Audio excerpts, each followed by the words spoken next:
Welcome. Subscribe for more content.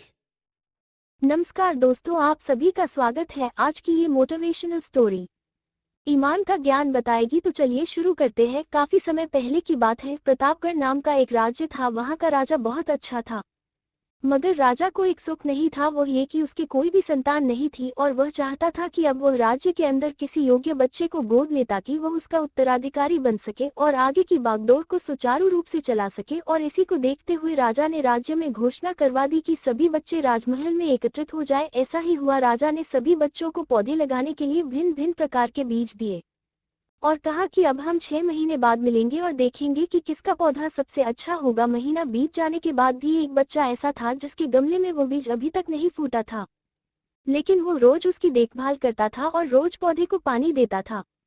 देखते ही देखते 3 महीने बीत गए। बच्चा परेशान हो गया। तभी उसकी माँ ने कहा कि बेटा धैर्य रखो, कुछ बीजों को फलने में ज्यादा वक्त लगता है।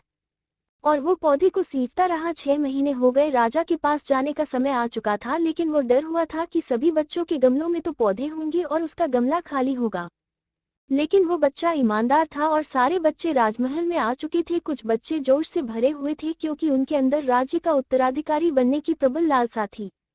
अब राजा ने आदेश दिया, सभी बच्चे अपने अपने गमले दिखाने लगे, मगर एक बच्चा सहमा हुआ था क्योंकि उसका गमला खाली था। तभी राजा की नज़र उस गमले पर गई। उसने पूछा, तुम्हारा गमला तो खाली है? तो उसने कहा, लेकिन मैंने इस गमले की 6 महीने तक देखभाल की है। राजा उसकी ईमानदारी से खुश था कि उसका गमला खाली है, फिर भी वो हिम्मत करके यहाँ आ तो गया। सभी बच्चों के गमले देखने के बाद राजा ने उस बच्चे को सभी के सामने बुलाया। बच्चा सहम गया और राजा ने वो गमला सभी को दिखाया। सभी बच्चे जोर से हंसने लगे। राजा ने कहा, शांत हो जाइए, इतने खुश मत होइए। आप सभी के पास जो पौधे हैं वो सब बंजर हैं, आप चाहे कितनी भी मेहनत कर ले उनसे कुछ नहीं निकलेगा।